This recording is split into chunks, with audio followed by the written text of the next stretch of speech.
তো কাফেরেরা রসুলকে পাগল বলতো এবং জাদুকর বলতো। জাদুকর কেন বলতো? আল্লাহ রসুল যা বলতো তাই হয়ে যেত। বলেন সুবহানাল্লাহ। কিন্তু কাফেরদের দিলের ভিতরে এটা আটকায় না যে রসুল আসলেই আল্লাহর পয়গম্বর।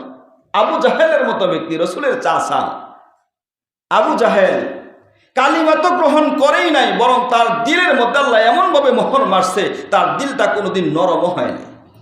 অথচ রসুলকে কষ্ট দেওয়ার পিছনে সব সময় লেগে থাকতো। একদিন রসুলের কাছে আসছে, হাতের মধ্যে কতি কঙ্কর, পাথর। পাথর চিনেন তো আপনারা? পাথর নিয়ে আসছে। দূর থেকে আল্লাহ রসুলকে দেখায়া হাতের মধ্যে পাথরগুলো নেয় নাই, না দেখায়া দূরে কতগুলো পাথর নিয়ে রসুলের কাছে আসছে। আয়েশা বলতেছেন, এই আব্দুল্লাহর বেটা মুহাম্মদ, তুমি নাকি নবী দাবি করো, বলো তো দেখি আমার হাতের মুষ্টির ভিতরে কি আছে। আচ্ছা আপনারা বলেন, আমি আপনাদেরকে দেখায় হাতের মুষ্টির ভিতরে কিছু নিলাম না, পকেট থেকে কিছু একটা নিয়ে যদি বলি যে বলেন তো দেখি আমার হাতের মুষ্টির ভিতরে কি আছে, আপনি বলতে পারবেন? গায়েবের খবর কেউ জানে? পয়গম্বর নিজে জানে?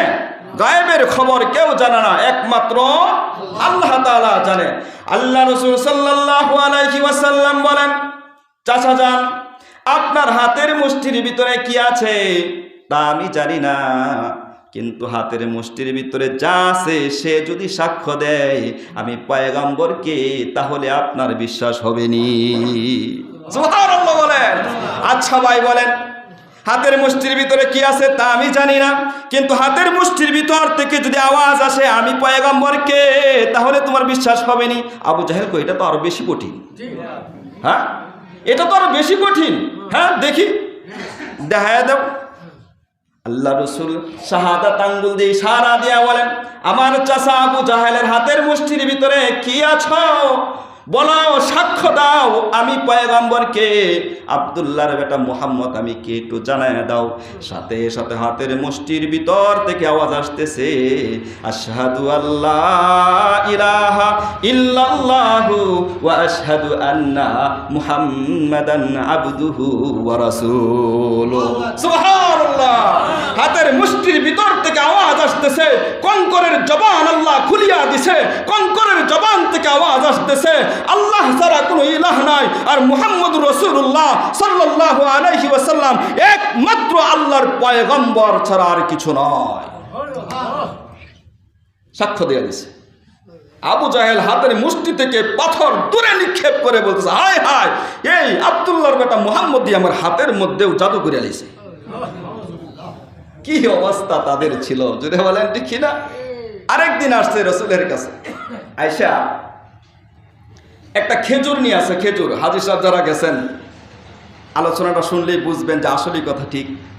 একটা খেজুর নিয়ে আসছে, খেজুরের ভিতরে বিচি নাই। কি নাই?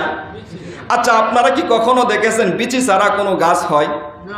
কোনো না কোনো গাছের বিচি লাগবে, জোরে বলেন ঠিক কিনা? বিচি ছাড়া গাছ হয় না।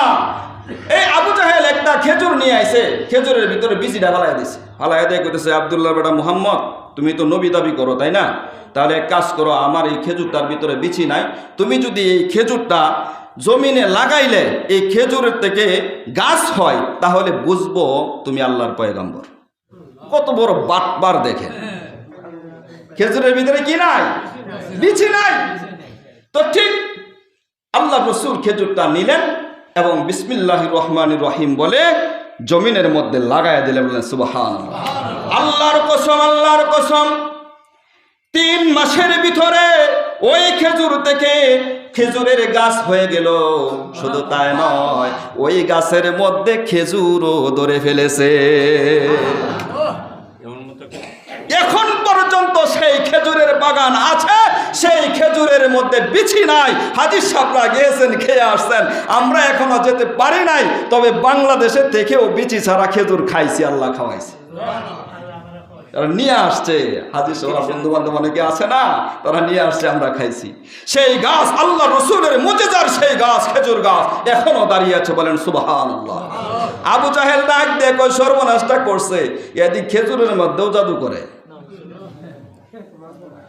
কারণ খাতামাল্লাহু আলা কুলুবিহিম ওয়া আলা সামিহিম ওয়া আলা আবসারিহিম, আল্লাহ তাদের কলবের মধ্যে মোহর মেরে দিছে, কানের মধ্যে মোহর মেরে দিছে, চোখের মধ্যে মোহর মেরে দিছে, পর্দা ডালিয়া দিছে। এদের কপালে হিদায়াত নাই। এই জমিনে কিছু মানুষ এমন আছে, এমন কাফের সম্প্রদায় কিছু আছে, এমন মুনাফিক এই জমিনে কিছু আছে, তাদেরকে আপনি যতই বোঝাতে যান, যতই বোঝান, আপনাকে অপমান করে ছাড়বে, কিন্তু তারা কখনোই বুঝ নিবে না। জোরে বলেন ঠিক কিনা? এরকম হয় কি হয় না? যতই আপনি বোঝান তাদেরকে, কোরআন হাদিস দিয়া আয়াত সামনে রেখে দিয়ে বোঝাবেন, হাদিসের সংখ্যা সামনে রেখে দিয়ে বোঝাবেন, তবু তাদের কপালে হিদায়াত আসবে না। কারণ কি? কারণ হলো তাদের কলবের মধ্যে আল্লাহ মোহর মেরে দিয়েছে। আবু জাহেলের মতো মোহর মেরে দিয়েছে, উতবা সাইবার মতো মোহর মেরে দিয়েছে। এই জন্য এদের কপালে হিদায়াত নাই, হিদায়াত কোনোদিন পাবেও না। আবু জাহেল একদিন আসছে নবীর কাছে, আয়েশা বলতেছে, মুহাম্মদ, তুমি তো জমিনের মধ্যে সব জায়গায় জাদু করে লাও, তাহলে একটু দেখি জমিন ছাইরা দিয়ে অন্য কোথাও জাদু করতে পারো কিনা। কোথায় করতে হবে? আসমানের চাঁদটাকে তুমি 2 টুকরা করে দেখাইতে পারবা? যদি 2 টুকরা হয়, এই জমিন থেকে যদি তুমি আসমানের চাঁদকে 2 টুকরা করতে পারো, তাহলে আমি কালিমা পড়ে মুসলমান হব। দেখেন কত বড় পাষাণ শয়তান হলে এত বড় কথা বলতে পারে। আল্লাহ রাসূল বলেন, সত্যি? কাহা পয়গম্বর আরবি সরকারে দু জাহান শাহাদাত আঙ্গুল দিয়ে আসমানের চাঁদের দিকে ইশারা করছে। ইশারা করার সাথে সাথে চাঁদটা 2 টুকরা হয়ে গেছে। সুবহানাল্লাহ, জোরে বলেন।